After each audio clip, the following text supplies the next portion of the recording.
সন্মানীয় সভাপতি, আমাৰ সদৌ অসম ছাত্ৰ সন্থাৰ সন্মানীয় সভাপতি উৎপল শৰ্মা ডাঙৰীয়া, সন্থাৰ ভাৰপ্ৰাপ্ত সাধাৰণ সম্পাদক সন্মানীয় সৰ্জুন হানছে ডাঙৰীয়া, অভ্যৰ্থনা সমিতিৰ সন্মানীয় সভাপতি লোহিত কুমাৰ নাথ ডাঙৰীয়া, কাৰ্যকৰী সভাপতি দ্বয় সঞ্জীৱ কুমাৰ দাস আৰু ফটিক চন্দ্ৰ নাথ ডাঙৰীয়া, মুখ্য সম্পাদক তথা সদৌ অসম ছাত্ৰ সন্থাৰ কেন্দ্ৰীয় কমিটিৰ সহকাৰী সাধাৰণ সম্পাদক অভিজিৎ নাথ ডাঙৰীয়া আৰু অভ্যৰ্থনা সমিতিৰ আন সকলো বিষয়ববীয়াসকল, সদৌ গোৱালপাৰা জিলা ছাত্ৰ সন্থাৰ সন্মানীয় সভাপতি ৰূপক কুমাৰ নাথ ডাঙৰীয়া, সাধাৰণ সম্পাদক কুকিল দাস প্ৰমুখে জিলা ছাত্ৰ সন্থাৰ কৰ্মকৰ্তাসকল, বগুৱান আঞ্চলিক ছাত্ৰ সন্থাৰ সভাপতি ভাতৃপ্ৰতিম ভৈৰৱজ্যোতি নাথ, সাধাৰণ সম্পাদক নৱজ্যোতি নাথ প্ৰমুখে বগুৱান আঞ্চলিক ছাত্ৰ সন্থাৰ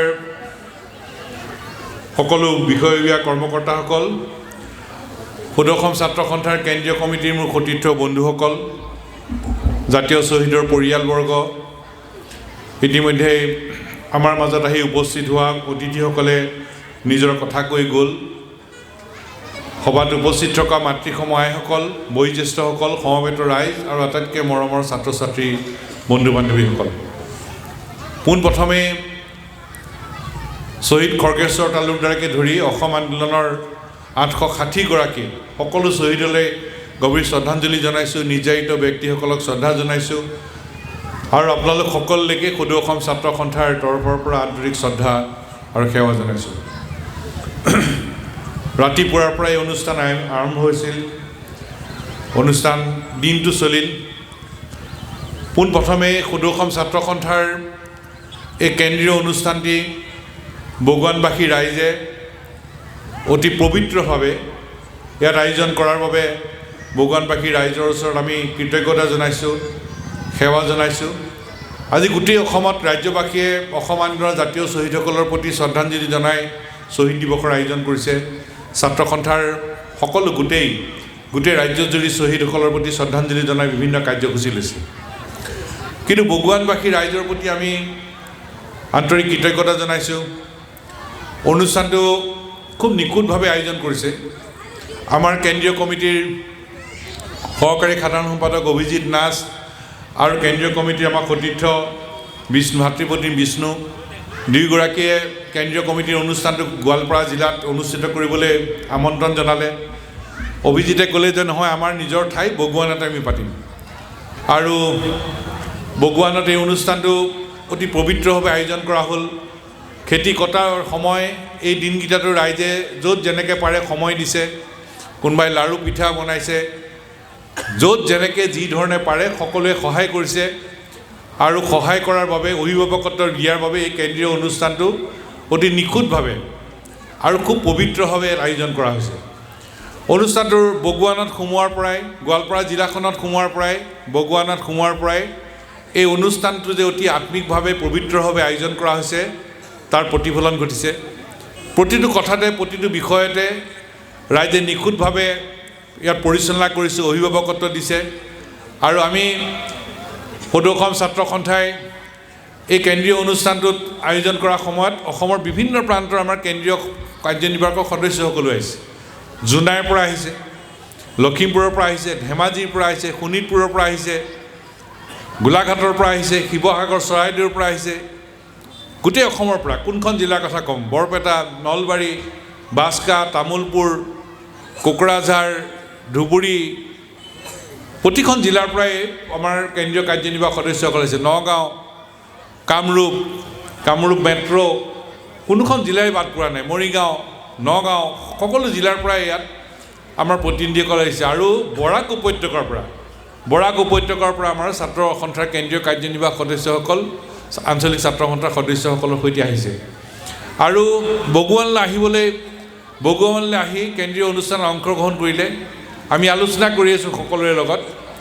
আমি অসমৰ বিভিন্ন প্ৰান্তত আমাৰ অনুষ্ঠান হয়, কিন্তু এইবাৰ আমি কেন্দ্ৰীয় শ্বহীদ দিৱসৰ এই অনুষ্ঠানৰ পৰা আমাৰ যিটো উপলব্ধি, এই উপলব্ধি আমি গোটেই অসমলৈ আমি লৈ যাম যে বগুৱানবাসী ৰাইজে এই অনুষ্ঠানটো হৃদয়ত স্থাপন কৰি এই অনুষ্ঠানটো জাতীয় শ্বহীদৰ প্ৰতি শ্ৰদ্ধাঞ্জলি জনাবলৈ যি ধৰণৰ ব্যৱস্থা ল'লে, সেই ব্যৱস্থাৰ কথা আমি গোটেই অসমতে আমি আমাৰ ৰাইজক আমি জনাম যে বগুৱানা ছাত্ৰ সন্থাৰ অনুষ্ঠান হৈছিল ৰাইজে হৃদয়ত স্থাপন কৰি অনুষ্ঠান অতি পবিত্ৰভাৱে আয়োজন কৰিছে আৰু ইয়াৰ পৰা আমি সকলোৱে শিকিছোঁ ছাত্ৰ সন্থাৰ আমি কেন্দ্ৰীয় সদস্যসকলে আমি সতীৰ্থসকলে কথা পাতিছোঁ যে এই অনুষ্ঠানৰ পৰা আমি বহুত কথা শিকিলোঁ ৰাইজৰ পৰা বহু কথা শিকি ল'লোঁ আৰু তাৰ বাবে ৰাইজৰ প্ৰতি আমি আন্তৰিক কৃতজ্ঞতা জ্ঞাপন কৰিছোঁ প্ৰতিটো কথাকে মই কোনটো কথা ক'ম কোনটো কথা এৰিম আয়োজনৰ কথাই মই পাতিছোঁ আয়োজনৰ কথা ইয়াত যিটো কোৰাছ যিটো আয়োজন কৰা পৰিৱেশন কৰা হ'ল মোক এগৰাকীয়ে লিখি দিছে ইয়াত প্ৰথম কোৰাছটো যিটো আয়োজন কৰিলে দীপাংকৰ ডেকা তেখেতৰ গীত তেখেতৰ সুৰ হ'ল হৰগোবিন্দ ডেকা আকৌ কোৰাছ শ্বহীদৰ প্ৰতি শ্ৰদ্ধাঞ্জলি জনাই কোৰাছ আকৌ ইয়াত যিটো বীৰ নাম প্ৰদৰ্শন কৰিলে একদম ভক্তি ৰসেৰে মানে ভৰপূৰ আকৌ ইয়াত যিটো কোৰাছ পৰিৱেশন কৰিলে প্ৰতিটো কথাই অতি নিখুঁত আৰু অৰ্থপূৰ্ণ তাত এটা বাৰ্তা আছে আৰু ইয়াত দিনে ৰাতিয়ে ইয়াত যিসকল কোৰাছ পৰিৱেশন কৰা বীৰ নাম পৰিৱেশন কৰা যিসকল শিল্পী সকলোকে আমি আন্তৰিক ইয়াত বাদ্যযন্ত্ৰত সংগত কৰা সকলোকে আমি আন্তৰিক কৃতজ্ঞতা জনাইছোঁ আৰু লাড়ু পিঠা সঘনেই দি আছে প্ৰতিগৰাকী প্ৰতিটো পৰিয়ালে যি ধৰণে ইয়াত যোগদান কৰিলে প্ৰতিটো পৰিয়ালৰ প্ৰতি আমি আন্তৰিক কৃতজ্ঞতা জনাইছোঁ ধান কটাৰ সময় তাৰ মাজতো ৰাইজে সময় উলিয়াইছে আৰু এই শ্বহীদ দিৱসৰ ছাত্ৰ সন্থাৰ এই শ্বহীদ দিৱসৰ অনুষ্ঠানটো অতি পবিত্ৰভাৱে আয়োজন কৰিছে ইয়াত আমি আলোচনা কৰি আছিলোঁ যে অনুষ্ঠানটো কেনে হৈছে কি কথা কোনোৱে নিজৰ মতামত দি আছে মোৰ এটা বাক্য মোৰ কাণত বাজি গ'ল বগুৱান উচ্চতৰ মাধ্যমিক বিদ্যালয়ৰ ভাৰপ্ৰাপ্ত অধ্যক্ষা শ্ৰীযুতা হিমানী দত্ত নাথ বাইদেউ যেতিয়া তেখেতে বন্তি প্ৰজ্বলন কৰি পেলাই সকলো নাগৰিকৰ লগত বন্তি প্ৰজ্বলন কৰিলে 860গৰাকী বন্তি জ্বলোৱাৰ পিছত গছি বন্তি জ্বলোৱাৰ পিছত বাইদেৱে ক'লে যে পৰিৱেশটো এই পথাৰখন স্বৰ্গৰূপী এটা পৰিৱেশলৈ ৰূপান্তৰ হৈছে সঁচাকৈ এতিয়া বন্তি জ্বলাবলৈ আৰম্ভ হৈছে এই ৰূপটো যেন এটা স্বৰ্গৰূপী এটা ৰূপ আৰু জাতীয় শ্বহীদৰ প্ৰতি গভীৰ শ্ৰদ্ধাঞ্জলি জনাই ইয়াত এই ধৰণৰ যি প্ৰকাশ যি প্ৰস্তুতি ল'লে তাৰ কাৰণে কৈ থাকিলে অন্ত নাই আৰু সেইকাৰণে বগুৱানবাসী ৰাইজক আমি আন্তৰিক কৃতজ্ঞতা জনালোঁ আৰু আমি সেৱা জনালোঁ আৰু ভৱিষ্যতৰ দিনতো ছাত্ৰ সন্থাৰ প্ৰতিটো কামত বগুৱানবাসী ৰাইজৰ আমি অভিভাৱকত্ব আমি কামনা কৰিছোঁ ইয়াত অসম আন্দোলনৰ লগত জড়িত সেই সময়ৰ ছাত্ৰ সন্থাৰ বিষয়ববীয়াসকল আছে প্ৰাক্তন বিষয়ববীয়াসকল আছে আমাৰ কমল ভাই এতিয়া স্মৰণিকাৰ সম্পাদক আগৰ পৰাই তেখেতে কমল ভাই ছাত্ৰ সন্থাৰ প্ৰতিটো কথাতে নেতৃত্ব লৈ আছিল আৰু আজি খুব সুন্দৰকৈ স্মৰণিকাখনো উলিওৱাৰ নেতৃত্ব ল'লে সকলোকে কৈ অন্ত নাই বগুৱানবাসী ৰাইজক আমি কৃতজ্ঞতা আৰু সেৱা জনালোঁ মই দীঘলীয়া কথা ক'বলৈ থিয় হোৱা নাই ৰাতিপুৱাৰ ভাগত আমি বহুত কথা পাতিলোঁ আৰু আমাৰ বক্তাসকলেও বহু মূল্যৱান কথা ইয়াত কৈ গ'ল আৰু আজিৰ দিনটোৰ কথা আমি ইতিমধ্যে ব্যাখ্যা কৰিলোঁ 1979 চনৰ 10 ডিচেম্বৰ খৰ্গেশ্বৰ তালুকদাৰ আমাৰ মাজৰ পৰা আঁতৰি গ'ল আৰু পুলিচৰ অত্যাচাৰত সেই সময়ত কংগ্ৰেছৰ প্ৰাৰ্থী আবিদা আহমেদে পুলিচ মিলিটাৰীৰ লগত লৈ পুলিচৰ আৱস্থিতিত গৈ বলপূৰ্বকভাৱে গোটেই বাটটো লাখটকীয়াৰ পৰা একেবাৰে বৰপেটালৈকে গোটেই ৰাস্তাত মানুহৰ ওপৰত অত্যাচাৰ চলাই গ'ল নিৰ্বাচন খেলিবই তেওঁলোকে ভোটাৰ তালিকাত বিদেশীৰ নাম আছে সেইটো কেৰেপ নাই আৰু এই ভৱানীপুৰ চুকত সেই সময়ৰ দক্ষিণ বিজনী আঞ্চলিক ছাত্ৰ সন্থাৰ সাধাৰণ সম্পাদক খৰ্গেশ্বৰ তালুকদাৰৰ ওপৰত বৰ্বৰ অত্যাচাৰ চলোৱাত খৰ্গেশ্বৰ তালুকদাৰে প্ৰাণ বিসৰ্জন দি শ্বহীদ হ'ল আৰু তাৰপিছত কংগ্ৰেছৰ প্ৰাৰ্থী আবিদা আহমেদৰ মনোনয়ন কিন্তু নাকচ হ'ল ঈশ্বৰ আছে আৰু তাৰ পৰাই গোটেই অসম আন্দোলন আৰু ব্যাপক হ'ল 860গৰাকী আমাৰ মাজৰ পৰা আঁতৰি গ'ল হাজাৰজন নিৰ্যাতিত হ'ল গুলীবিদ্ধ হ'ল শাৰীৰিকভাৱে পংগু হ'ল মহিলাসকল বিশেষভাৱে নিৰ্যাতিত হ'ল অবৈধ বিদেশী নাগৰিকৰ আগ্ৰাসন ঘটিল ঘৰ বাৰী জ্বলিল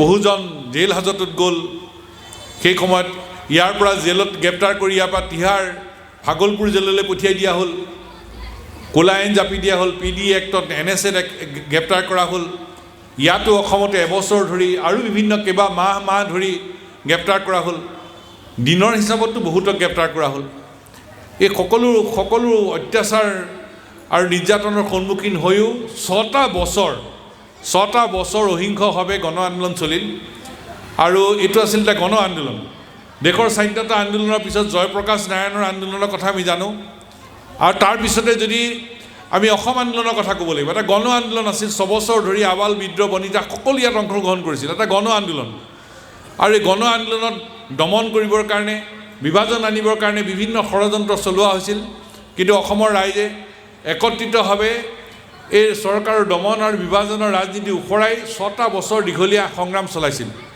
আৰু 6টা বছৰ দীঘলীয়া সংগ্ৰাম চলাবলৈ যাওঁতে কেৱল মাত্ৰ অসমত অসমৰ খিলঞ্জীয়া মানুহৰ সুৰক্ষিত ভৱিষ্যতৰ চিন্তাই অসমৰ ৰাইজে কৰা নাছিল তাৰ লগে লগে দেশখনক বচোৱাৰ চিন্তা ইয়াত জড়িত হৈ আছিল আৰু কাৰণ অবৈধ বিদেশী নাগৰিকৰ সমস্যাটোৰ সমাধানৰ বিষয়টো কেৱল অসমৰ সমস্যা নহয় এইটো এটা ৰাষ্ট্ৰীয় সমস্যা অবৈধ বিদেশী নাগৰিক সোমাইছে অসমৰ খিলঞ্জীয়া মানুহৰ পৰিচয়ৰ প্ৰতি ভাবুকি মাতি আনিছে আমাৰ ভাষা আমাৰ সংস্কৃতি আমাৰ পৰিচয় অস্তিত্বৰ প্ৰতি ভাবুকি মাতি আনিছে একে সময়তে দেশৰ প্ৰতি ভাবুকি মাতি আনিছে আৰু সেই সময়ত সেইকাৰণে ছাত্ৰ সন্থাই গোটেই দেশবাসীক কৈছিল যে save Assam today to save India টুমৰো আমাৰ অসমৰ পৰা বিভিন্ন দল গৈছিল বিভিন্ন নাগৰিকৰ দল শিক্ষাবিদ ভাৰতৰ বিভিন্ন প্ৰান্তত প্ৰচাৰ চলাবলৈ গৈছিল যে অসমখনক বচোৱা কাইলৈ নহ'লে দেশখন নাবাচিব আৰু আজি সেইটো ঘটনা ঘটিবলৈ উপক্ৰম হৈছে অসমৰ অৱস্থাটো বেয়া হৈছে দেশখনৰ অৱস্থাটো একেই হৈছে আগতে অবৈধ বাংলাদেশীৰ কথা দেশৰ বিভিন্ন প্ৰান্তত পতা নাছিল আজিকালি অবৈধ বিদেশী নাগৰিক বাংলাদেশী দেশৰ বিভিন্ন ৰাজ্যলৈ গ'ল দিল্লীত গ'ল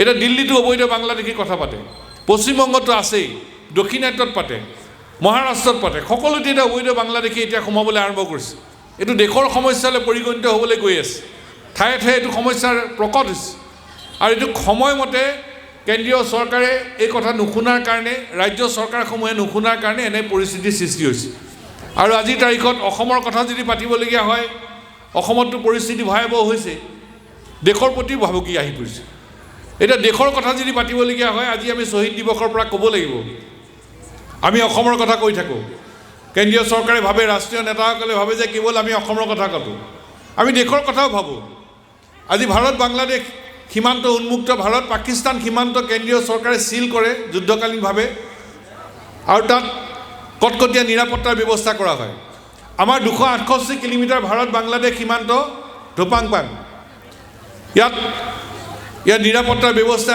একদম খোপা দিলা ইয়াত ফ্লাড লাইটৰ ব্যৱস্থা নাই জেনেৰেটৰ চলাই মাজে মাজে চলায় ইয়াত ছেকেণ্ড লাইনৰ ডিফেন্সৰ ব্যৱস্থা আছিল কৰা নহ'ল ফলত কি হ'ল অসম চুক্তিত উল্লেখ আছিল ভাৰত বাংলাদেশ সীমান্ত সিল কৰিব লাগে অবৈধ বাংলাদেশে সোমোৱা মাত্ৰকে ফলপ্ৰসূভাৱে বাধা দিব লাগে কি হ'লগৈ ইয়াততো কোনো ব্যৱস্থা নল'লে ফলত কি হৈছে অবৈধ বাংলাদেশীৰ লগত মৌলবাদী সোমাইছিল আৰু মৌলবাদী সোমোৱাৰ কথাটো অকল অসমৰ ৰাইজ ছাত্ৰ সন্থাই কোৱা নাই চৰকাৰে কৈছে কেন্দ্ৰীয় চৰকাৰ অসম চৰকাৰে কৈছে যে অসমত অবৈধ মৌলবাদী সোমাইছে তে মৌলবাদী যি সোমাইছে তাৰ কাৰণে জগৰীয়া কোন চৰকাৰ জগৰীয়া আৰু সেইকাৰণে আমি ক'ব খোজোঁ যে অসমৰ যদি অসমখনক আৰু দেশখনক যদি সুৰক্ষিত কৰিবলগীয়া হয় পাকিস্তান সীমান্ত যি ধৰণে কটকটীয়া কৰিছে সেই ধৰণে ভাৰত বাংলাদেশ সীমান্ত কটকটীয়া কৰক সিল কৰক আৰু অসমত থকা অবৈধ বাংলাদেশীৰ লগে লগে মৌলবাদীক পুলিয়ে পুখাই উৎখাত কৰিবৰ কাৰণে এটা অভিযান আৰম্ভ কৰিব লাগে অপাৰেশ্যন চলিব লাগে দেশখনক ৰক্ষা কৰিবৰ কাৰণে তেনে ব্যৱস্থা গ্ৰহণ কৰাটো অত্যন্ত প্ৰয়োজন আৰু বাংলাদেশত এতিয়া কি পৰিস্থিতি সৃষ্টি হৈছে আমি দেখিছোঁৱেই বন্ধু ৰাষ্ট্ৰ কওঁতে আটাইতকৈ ক্ষতিগ্ৰস্ত হৈছে অসম আৰু উত্তৰ পূৰ্বাঞ্চল ভাৰতবৰ্ষৰ বন্ধু ৰাষ্ট্ৰ বুলি কয় বাংলাদেশক ক্ষতিগ্ৰস্ত হৈছোঁ আমি অসম আৰু উত্তৰ পূৰ্বাঞ্চল এতিয়া বাংলাদেশৰ পৰিস্থিতিৰ সৃষ্টি হৈছে গতিকে এই পৰিস্থিতিত কেন্দ্ৰীয় চৰকাৰে সীমা সিল কৰাৰ লগে লগে অসমৰ পৰা অবৈধ বাংলাদেশী আৰু মৌলবাদী শক্তিক পুলিয়ে পুখাই উৎখাত কৰিবৰ কাৰণে এটা অভিযান আৰম্ভ কৰিব লাগে যাতে অসমৰ লগতে উত্তৰ পূৰ্বাঞ্চলৰ লগতে দেশখনক সুৰক্ষিত কৰিব পাৰে অসমৰ কথা পাতিলে অসম আন্দোলনকে পৰিস্থিতি এতিয়া বেছি ভয়াৱহ হ'ল অতি জটিল হৈ গ'ল জনবিন্যাস পৰিৱৰ্তন হ'ল জনজাতীয় বেল ব্লক খেতিৰ মাটি সত্ৰৰ মাটি চব ল'লে বাংলাদেশে বেদখল কৰিছে জনবিন্যাস পৰিৱৰ্তন হৈছে জনবিন্যাস পৰিৱৰ্তন হোৱাৰ উদাহৰণ মই ভাবোঁ যে গোৱালপাৰা জিলাৰ ৰাইজক বগুৱানৰ ৰাইজক মই নতুনকৈ বুজোৱাৰ কোনো প্ৰয়োজন নাই কিন্তু ইয়াৰ পৰা আমি ৰক্ষা পাব লাগিব এইখন অসম আমাৰ হয় ইয়াত বিভিন্ন জাতি জনজাতি জনগোষ্ঠী ধৰ্মাৱলম্বী লোকেৰে বসবাস কৰা খিলঞ্জীয়া মানুহ আৰু ছাত্ৰ সন্থাৰ দৃষ্টিভংগী একদম স্পষ্ট বিদেশী সি হিন্দুৱে হওক বা মুছলমানেই হওক ৭১ চনলৈকে অহা অসম চুক্তি মৰ্মে হিন্দু মুছলমান থাকিব ৭১ চনৰ পিছত হিন্দু মুছলমান যাব লাগিব একেবাৰে স্পষ্ট কথা চুক্তিমতে কাম হ'ব লাগিব আৰু এই আগ্ৰাসন যি জনবিন্যাস পৰিৱৰ্তন হোৱাৰ যিটো ব্যৱস্থা তাৰ পৰা ৰক্ষা পাবলগীয়া হ'লে এটাই উপায় আছে, সেইটো হ'ল অসম চুক্তিখন ৰূপায়ণ হ'ব লাগিব। 6 বছৰ আন্দোলন হ'ল, চুক্তি হৈ যায়, 40 বছৰ ভৰি দিলে, 45 বছৰ পাৰ হ'ল, আৰু কিমান দিন আমি ৰ'ব লাগিব, কিমান দিন অপেক্ষা কৰিব লাগিব? ফলাফল এটা লাগে। আৰু অসমৰ ৰাইজে আপোনালোক সকলোৱে আমি সকলোৱে ফলাফল এটা বিচাৰোঁ। ঘঁহোতে শিল হৈ যায়, ছাত্ৰ সন্থাই নেৰানেপেৰাকৈ বিষয়টোত লাগি আছে, আমি এৰি দিয়া নাই। কোনোবাই কেতিয়াবা সোধে এইবোৰ সমস্যাটো সমাধান হ'বনে? আমি পৰিণতিৰ কথা ভাবিব লাগিব। আমি সকলোকে কওঁ যে পৰিণতি ভাবক। উচ্চতম ন্যায়ালয়ে আমাক কয় যে বাংলাদেশীনো কিমান আছে, কোনোবাই সোধে বাংলাদেশী আগ্ৰাসনৰ যদি সন্মুখীন হোৱা নাই তেওঁলোকে এই প্ৰশ্নবোৰ আৰম্ভ কৰে। নিৰাপদ দূৰত্বত থকা যিসকল ব্যক্তি তেওঁলোকে প্ৰশ্নবোৰ উত্থাপন কৰে যে বাংলাদেশী আছে জানো, কিমাননো আছে, প্ৰশ্ন কৰে আমাক। আমি তেওঁলোকক কওঁ যে অসমৰ ৰাইজে কোৱা কথাবোৰ এতিয়া সঁচা বুলি প্ৰমাণ হৈছে। উচ্চতম ন্যায়ালয়ে এই IMDT আইন বাতিল কৰি পেলাই কৈছে যে ব্যাপক সংখ্যক অবৈধ বাংলাদেশী প্ৰৱেশৰ পিছত অসমত বহিৰ আগ্ৰাসন আৰু আভ্যন্তৰীণ অশান্তিৰ সৃষ্টি হৈছে। আমি কোৱা নাই। উচ্চতম ন্যায়ালয়ে কৈছে যে ব্যাপক সংখ্যক অবৈধ বাংলাদেশীৰ প্ৰব্ৰজনৰ ফলত ইয়াত বহিৰ আগ্ৰাসন হৈছে আৰু আভ্যন্তৰীণ অশান্তিৰ সৃষ্টি হৈছে, কেন্দ্ৰীয় চৰকাৰে ব্যৱস্থা ল'ব লাগে। উচ্চ ন্যায়ালয়ে কৈছে তেওঁলোকৰ নাম ভোটাৰ তালিকাত সোমাব পাৰে, তেওঁলোক কিং মেকাৰ হ'ল, ৰজা বনাব পৰা হ'ল। আৰু এই ধৰণে চলি থাকিলে অসমৰ খিলঞ্জীয়া হিন্দু মুছলমান নিজৰ মাতৃভূমিত সংখ্যালঘুত ৰূপায়িত হ'ব। এইবোৰ অসমৰ ৰাইজে কৈ থকা কথাবোৰ এতিয়া এটা এটাকৈ সঁচা বুলি প্ৰমাণ হৈছে, ন্যায়ালয়ে ক'বলৈ আৰম্ভ কৰিছে। আৰু এই যিটো পৰিস্থিতি, এই পৰিস্থিতিৰ পৰা উদ্ধাৰ পাবলৈ এটা উপায় আছে, অসম চুক্তি ৰূপায়ণ হ'ব লাগিব। এতিয়া যেনেকৈ উচ্চতম ন্যায়ালয়ে কৈছে যে বহিৰ আগ্ৰাসন হৈছে অবৈধ বাংলাদেশীৰ প্ৰব্ৰজনৰ ফলত, আমাৰ প্ৰধানমন্ত্ৰী আৰু গৃহমন্ত্ৰীক সুধিবলৈ মন যায় যে গুজৰাটত যদি তেনেকুৱা এটা পৰিস্থিতি সৃষ্টি হ'লহেঁতেন, ব্যাপক সংখ্যক অবৈধ পাকিস্তানী নাগৰিকৰ প্ৰব্ৰজনৰ ফলত গুজৰাটত আভ্যন্তৰীণ অশান্তি আৰু বহিৰ আগ্ৰাসনৰ সৃষ্টি হৈছে বুলি যদি সুপ্ৰিম কোৰ্টে ক'লেহেঁতেন, তেতিয়াহ'লে প্ৰধানমন্ত্ৰী আৰু গৃহমন্ত্ৰীয়ে কি ব্যৱস্থা ল'লেহেঁতেন? কটকটীয়া ব্যৱস্থা ল'লেহেঁতেন। গুজৰাট ৰক্ষা কৰিবলৈ, গুজৰাটৰ জনসাধাৰণ ৰক্ষা কৰিবলৈ ব্যৱস্থা ল'লেহেঁতেন।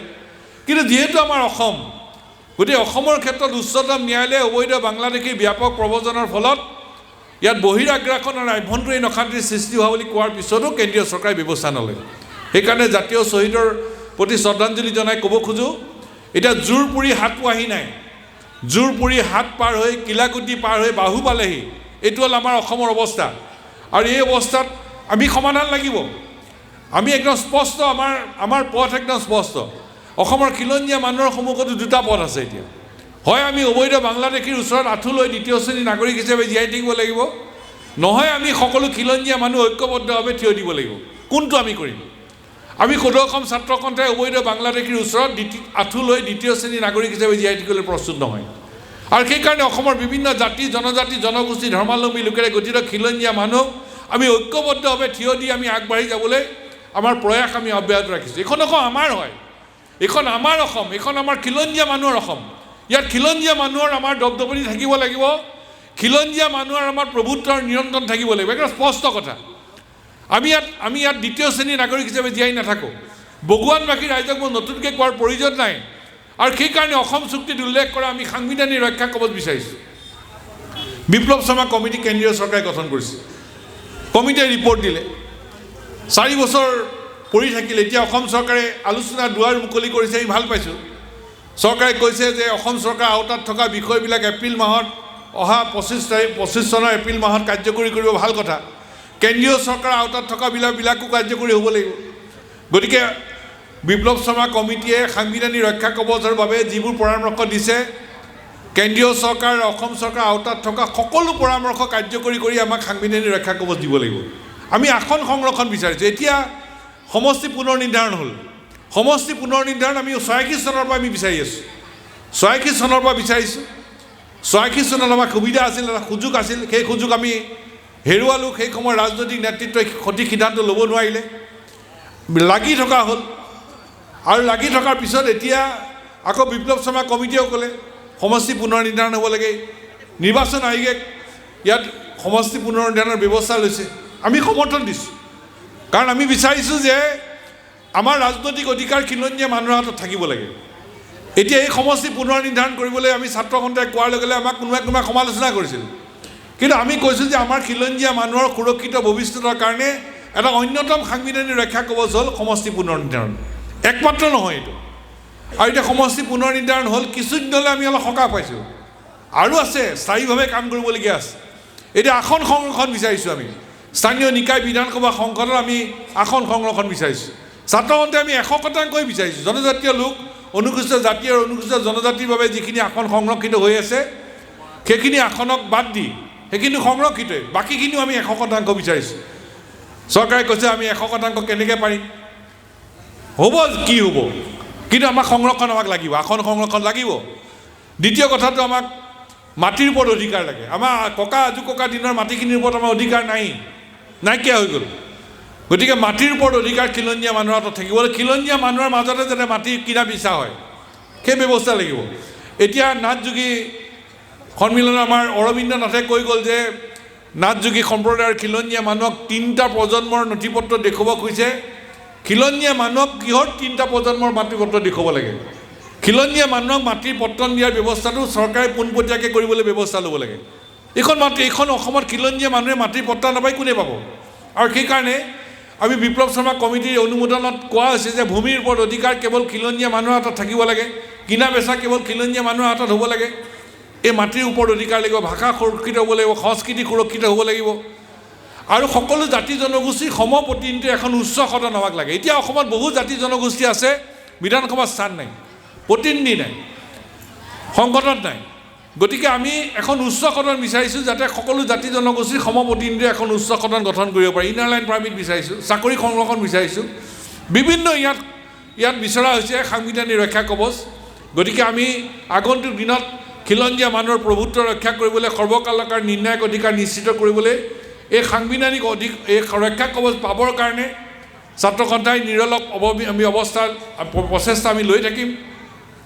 চৰকাৰে আলোচনালৈ মাতিলে আমি যাম, আমি যুক্তি দিম, ৰাজপথৰ শ্লোগান আমি আলোচনাৰ টেবুলত যুক্তিৰে আমি উত্থাপন কৰিম।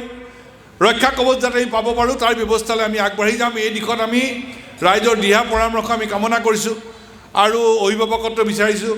আৰু তাৰ লগে লগে অসম চুক্তিৰ 7 নম্বৰ দফা অনুসৰি অৰ্থনৈতিক ৰক্ষা কৱচৰ কথা আছে।